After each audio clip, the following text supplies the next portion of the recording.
എത്തിച്ചേരാമെന്ന് ഏറ്റിട്ടുണ്ട്. നമ്മുടെ നിരവധി കലാകാരന്മാരെയും കലാകാരികളെയും പങ്കെടുപ്പിക്കുന്ന ഈ റോട്ടിലെ താരം പരിപാടിയിലേക്ക് എല്ലാവരെയും ഹാർദമായിട്ട് തന്നെ സ്വാഗതം ചെയ്തു കൊള്ളുന്നു. മതി മതി, നിന്റെ ഭയങ്കര അട്ടാസനവൻ. ഇവനാ ഈ പരിപാടിയിലെല്ലാം വലിയവൻ. സമ്മതിച്ചടാ? സമ്മതിച്ചു. വന്നല്ല വരമാല. ചേട്ടാ ഈ പരിപാടിക്ക് പങ്കെടുക്കാൻ വേണ്ടി ചേട്ടനോട് വരാൻ പറഞ്ഞിട്ട് ഇപ്പോഴാണ് വരുന്നത്. ചേട്ടനോട് ഞാൻ ഇന്നലെ വന്ന് പറഞ്ഞല്ലോ ഈ പരിപാടിക്ക് പങ്കെടുക്കാൻ നേരത്തെ കാലത്തോടെ വരണമെന്നുള്ളത്. ഞാൻ ഈ ചേട്ടനെ കാണാൻ വേണ്ടി മിനിഞ്ഞാന്ന് ചേട്ടന്റെ വീട്ടിൽ വന്ന്, ചേട്ടന്റെ ആറ്റിങ്കരയിലുള്ള വീടുണ്ടല്ലോ അവിടെ വന്ന്. ചേട്ടൻ ഇപ്പൊ ആറ്റിങ്കരയിലൊക്കെ താമസം മാറ്റിയ? ഞാൻ എന്നെ മാറി. നന്നായി ചേട്ടാ. ആറ്റിങ്കരയിലാണെങ്കിൽ പെണ്ണുങ്ങളുടെ കുളിയും നനയും തുണിയലക്കും എല്ലാം ഭയങ്കര വൃത്തികേടുകളാ. ഇപ്പൊ എവിടെയാ താമസം? ഇപ്പൊ ഞാൻ ആറ്റിന്റെ അരിയത്തോട്ടാക്കി. അതെന്താ? പഴയ പോലെ കണ്ണത്ര പിടിക്കുന്നില്ല. നമുക്ക് എല്ലാം ക്ലിയർ ആവണം. അതുകൊണ്ടാണ് ഞാൻ നേരിട്ട് ഇങ്ങോട്ട് വന്നു. ഓ അങ്ങനെ. ചേട്ടൻ മിനിഞ്ഞാന്ന് എന്ത് പരിപാടി ഇവിടെ കാണിച്ചു? എന്ത് കാണിച്ചു? മിനിഞ്ഞാന്ന് ഇവിടെ മന്ത്രി വരും, ഒരു ചടങ്ങുണ്ടെന്ന് പറഞ്ഞിട്ട് എന്നോട് പറഞ്ഞു ദാ സ്റ്റേജിന്റെ ദാ മൂലയ്ക്കും നല്ല ഏത്തക്കൊല വാഴകൾ കൊണ്ടുവന്ന് കുത്തി വെക്കണമെന്ന് പറഞ്ഞു. നല്ല കൊലച്ചു നിൽക്കുന്ന ഏത്തവാഴകൾ. എന്നിട്ട് ചേട്ടൻ എന്ത് പരിപാടി കാണിച്ചത്? എന്ത് കാണിച്ചു? ചെറിയ വാഴയുടെ ചിത്രമുള്ള തൈ കൊണ്ടുവന്ന് കുഴിച്ചിട്ടിരിക്കുന്നു. എടാ, ഇവിടെ ആരാ വരുമെന്ന് പറഞ്ഞേ? മന്ത്രി തന്നല്ലോ. അതെ. ഇവനൊക്കെ ആരെങ്കിലും ഇന്നേ വരെ സമയത്തും കാലത്തും വന്നിട്ടുണ്ടാ? അതുകൊണ്ടാണ് ഞാൻ 2 വാഴത്തൈ ചോദിച്ചത്. ഇവന്മാരൊക്കെ വരുന്ന സമയമാകുമ്പോ അത് കൊലച്ച് കൊലവാഴ ആയിക്കോളും കേട്ടാ. അതുകൊണ്ട് ബുദ്ധി വേണം, ആ രീതിയിൽ പോണം. അത് ശരി. അല്ല ഈ നാട്ടിലെത്താനും പരിപാടി ആയതുകൊണ്ട്. അല്ല ഞാൻ ചോദിക്കട്ടെ, നീ ഇവിടെ റേഡിയോ മാങ്ങോ എന്ന് പറയുന്ന ഒരു പരിപാടി അടക്കുക.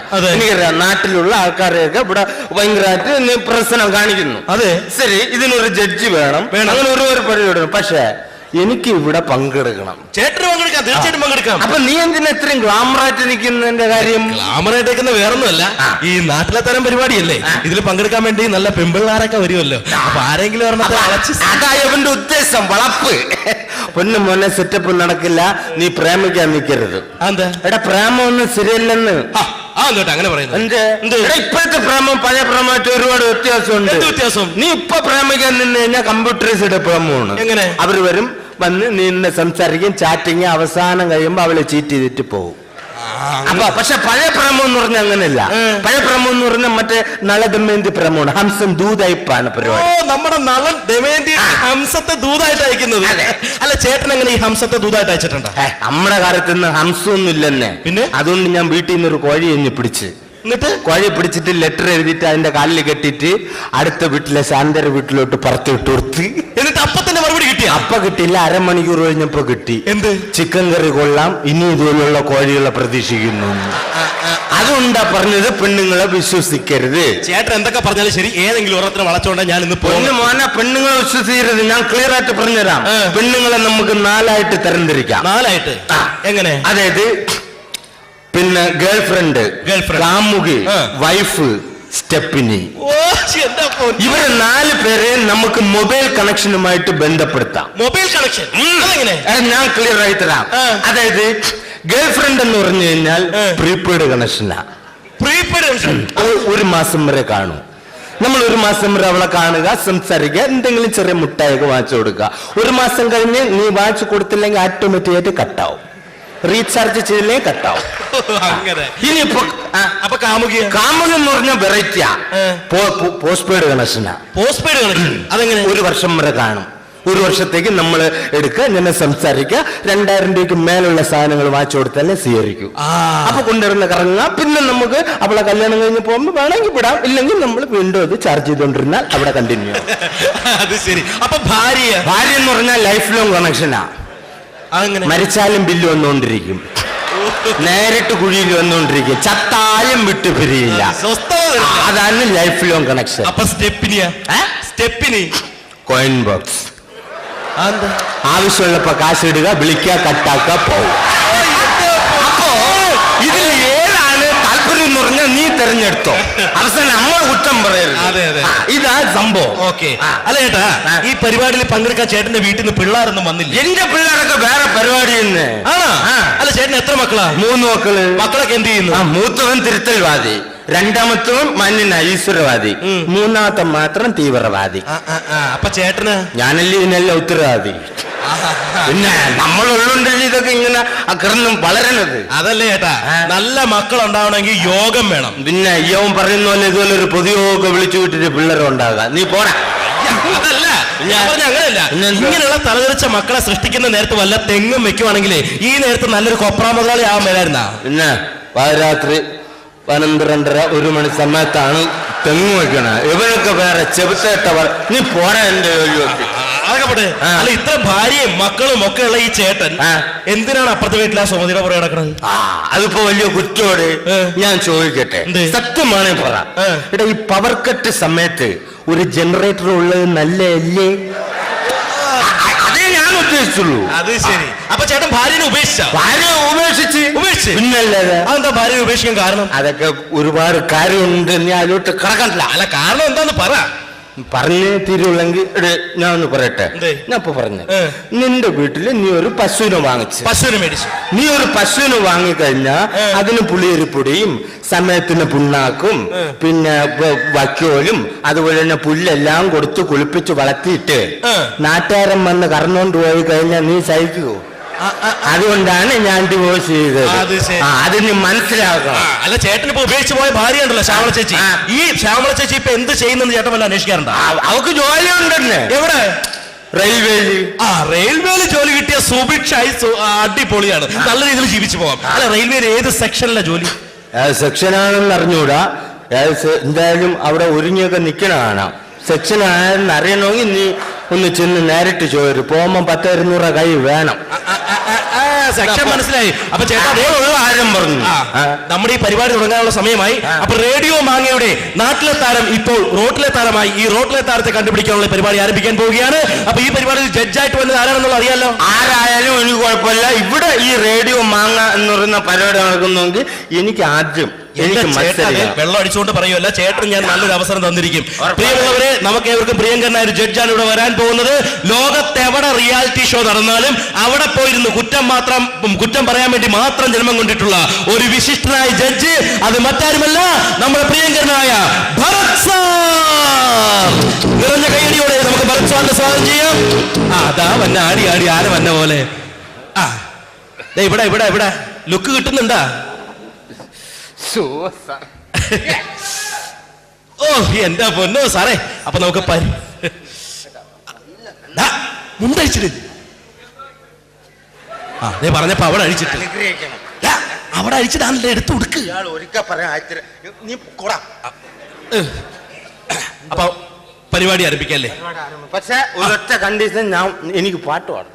ഒരു കാര്യം ചെയ്യാം, നമുക്ക് പരിപാടി തുടങ്ങാം. ആദ്യത്തെ പാട്ട് നമ്മുടെ നാട്ടിലെ ഏക ഒരു താരമാണ്. നിരവധി താരങ്ങൾ ഈ പരിപാടിയിൽ പങ്കെടുക്കാൻ വേണ്ടിയുണ്ട്. അപ്പൊ ചെറിയൊരു മദ്യപാനിയാണെങ്കിൽ നന്നായിട്ടൊക്കെ പാട്ട് പാടും. അപ്പൊ നമ്മുടെ ബാലൻ ചേട്ടൻ നമുക്ക് വേണ്ടി ആലപിക്കുന്ന ഒരു മനോഹരമായ ഗാനത്തോടു കൂടി നമ്മുടെ റേഡിയോ മാങ്ങയുടെ റോട്ടിലെ താരം പരിപാടി ആരംഭിക്കാൻ പോവുകയാണ്. ബാലൻ ചേട്ടനെ ഈ പരിപാടിയിൽ പാട്ട് പാടാൻ വേണ്ടി ആർദ്രമായി തന്നെ സ്വാഗതം ചെയ്യുന്നു. സർ, എല്ലാവരും വെറൈറ്റിയാണ് ഞാൻ ആഗ്രഹിക്കുന്നത്. അപ്പൊ എല്ലാവരും യേശുദാസ് അണ്ണൻ ഒരു പാട്ട് പാടുക, ഞാൻ അതിനെ പാടിയാണ് വരുന്നത്. ഞാൻ എല്ലാം വെറൈറ്റിയാണ്. വെറൈറ്റി പാട്ട് ഞാൻ എഴുതി കൊണ്ടുവന്നിട്ടുണ്ട്. ഞാൻ പാടിത്തരാം. എനിക്ക് എന്നെ തരണം. തുടങ്ങട്ട. അവരെല്ലാം അയച്ചു പോയി. ഉള്ള പോലെ തന്നെ പറഞ്ഞെടുത്ത് അയച്ച് കാണാൻ പോവാനേ കുഴിയിൽ തന്നെ കൊണ്ടിടാനേ.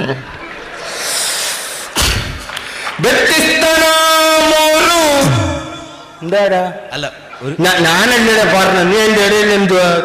വ്യത്യസ്തനാമൊരു സിംഗറമ്പാലനെ സത്യത്തിലാരും തിരിച്ചറിഞ്ഞില്ല. Radio മാങ്ങയ്ക്ക് അഭിമാനമാകും, radio മാങ്ങയ്ക്ക് അഭിമാനമാകും. സിംഗറമ്പാല നിനക്ക് അഭിവാദ്യം. ബാലൻ ഒരു കാലൻ അടിമുടി വീരൻ, വെള്ളമടി വീരൻ അടിമുടി കോലം. ഒരു കോലം നമ്മുടെ കാലൻ ബാലൻ കാലൻ കാലൻ. വ്യത്യസ്തനാമൊരു ഗുണ്ടയാമ്പാലനെ സത്യത്തിൽ ഞങ്ങൾ തിരിച്ചറിയുന്നു. അപ്പൊ ഏതായാലും നമ്മുടെ ബാലൻ ചേട്ടന്റെ പെർഫോമൻസ് കഴിഞ്ഞ് അപ്പൊ ഇത് നമ്മുടെ ഭരത് സാറിനോട് ചോദിക്കാം. ഭരത് സാർ, കുട്ടാ നന്നായിരുന്നു കുട്ടാ. കുട്ട ഒന്നും പറയാനില്ല കുട്ടാ. Thank you sir. ഒന്നും പറയാനില്ല. Thank you. ഞാൻ പറഞ്ഞ കൂടെ പോകുമ്പില്ലേ മോനെ, എന്നാ മോനെ കാണിച്ചു മോനെ? ഞാൻ അസലായിട്ട് പാടും മോനെ. ഓരോ മോനെ ശ്രദ്ധിക്കണ്ടേ മോനെ? ഒന്നും ശരിയായില്ല. തുടക്കത്തിലുണ്ടല്ലോ മോനെ മോൻ പാടിപ്പോ നന്നായിരുന്നു മോനെ, തുടക്കം നന്നായിരുന്നു മോനെ, ചെറിയ ചെറിയ മിസ്റ്റേക്ക് ഉണ്ടായിരുന്നുള്ളൂ. അവസാനമായപ്പോ ഉണ്ടല്ലോ മോനെ മോൻ നശിപ്പിച്ചു കളഞ്ഞു, തകർത്ത് നശിപ്പിച്ചു കളഞ്ഞു. അങ്ങനെ പാടാൻ പാടില്ല. മോനെ ആരാ മോനെ ഗുരു? ശ്രീനാരായണ ഗുരു. മോനെ സംഗീതത്തിലെ ഗുരു ആരാ? അതെന്റെ അച്ഛനാണ്. ആരാ മോനെ അച്ഛൻ? മഹാകവി ഉൽപ്പു. മോനെ അവരുടെ പേര് അവൻ കേട്ടിട്ട് പോലുമില്ലല്ലോ. ഞാൻ ഇതുവരെ കണ്ടിട്ട് കൂടിയില്ല. പിന്നെ മോനെ പാട്ടൊക്കെ കൊള്ളാട്ടോ. എന്റെ മോനെ ഈ അച്ഛൻ മഹാനായിരുന്നു. പിന്നെ മഹാനാണ്, പേരേട്ട കവിയായിരുന്നു. എന്തായിരുന്നു? സംഗീതത്തിലെ മറ്റേ ഇതിലുണ്ട്, മറ്റേ നിഘണ്ടു. സംഗീതത്തിലെ നിഘണ്ടു എല്ലാം അരച്ച് കലക്കി കുടിച്ച മനുഷ്യനാണ്. അരച്ച് കലക്കി കുടിച്ച അച്ഛൻ മരിച്ചുപോയി. എങ്ങനെ മരിച്ചു പോലെ? നിഘണ്ടു എല്ലാം കൂടെ അരച്ച് കലക്കി കുടിച്ചപ്പോ സ്റ്റാപ്ലർ തൊണ്ടേ കുരുങ്ങി ചത്ത്. മോനെ സംഗതി കൊള്ളായിരുന്നു കേട്ടോ മോനെ, പക്ഷെ ഒരുപാട് ശ്രദ്ധിക്കാനുണ്ട്. മോൻ ട്യൂൺ ചെയ്തിട്ടുണ്ടോ? ട്യൂൺ ചെയ്തിട്ടുണ്ടോ മോനെ? എനിക്കിഷ്ടമാണത്, ട്യൂൺ ചെയ്യാൻ എനിക്കിഷ്ടമാണ്. മോനെ ഈ ട്യൂൺ ചെയ്തപ്പോ മോനെ നീലാംബരിയാണോ കല്യാണിയാണോ മോൻ ട്യൂൺ ചെയ്തിട്ടുള്ളത്? ഇവർ രണ്ടുപേരും അല്ല, മടത്ര ശാന്ത. സത്യം നോക്കിയാൽ മതി, കൂടെ വരും. മോനെ കൂത്തമ്പല അമ്മണിയല്ലേ കുറച്ചുകൂടെ മോനെ മോനെ അത് ശ്രദ്ധിക്കണം കേട്ടോ. അത് വളരെ ഒരു തുടങ്ങിയപ്പോ വളരെ മനോഹരമായിരുന്നു മോനെ. പിന്നെ ഇടയ്ക്ക് വെച്ച് അങ്ങ് പോയി മോനെ, കിട്ടിയില്ല, പറ്റില്ല. അത് ഭയങ്കരമായിട്ട് ശ്രദ്ധിക്കണം കേട്ടോ.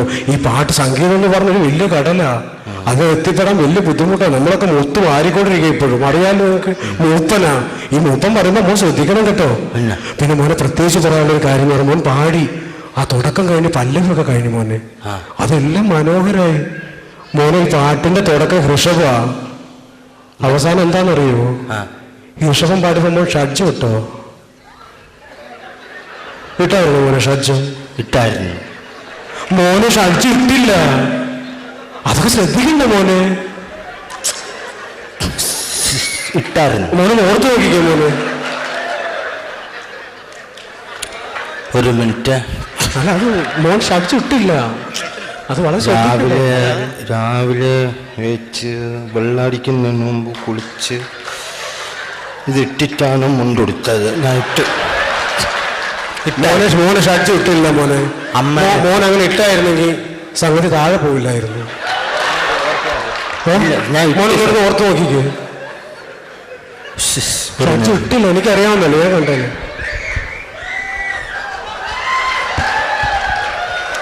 ഇട്ടായിരുന്നു വൈറ്റ്. മോന് സംഗീതത്തിൽ വൈറ്റ് ഷഡ്ജോ?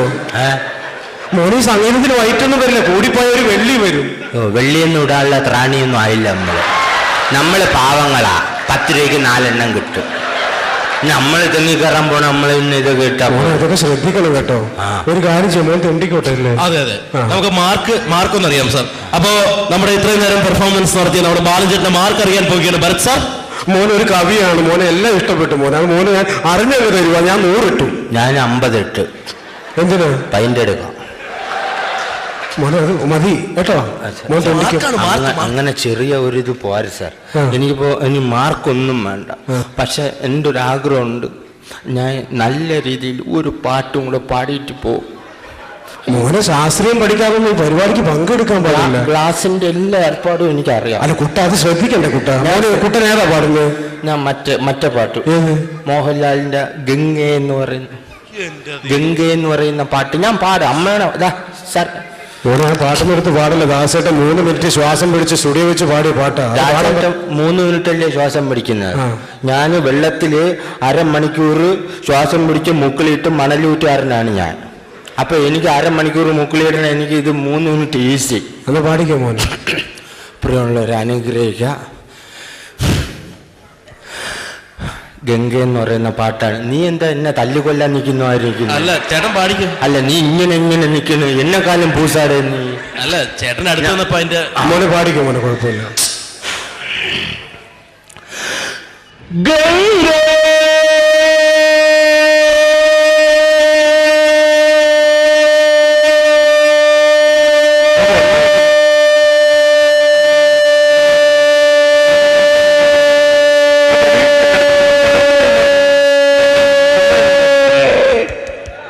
മോനെ ബാക്കി പോരട്ടെ, അടിപൊളിയായി കുട്ട. ശ്രുതിയിൽ ഒന്ന് പാടാൻ പറ ചെല്ല്. ചേട്ടാ ശ്രുതിയിൽ നന്നായിരുന്നു, മനോഹരമായി. ചേർത്ത് ഒന്നുകൂടി. ആ ശ്രുതിയിൽ താഴോട്ട് കൊടുക്കുമോനെ. ചരണം ചരണം, അനുപല്ലവി, പല്ലവി, തുണ്ടുപല്ലവി. മോനെ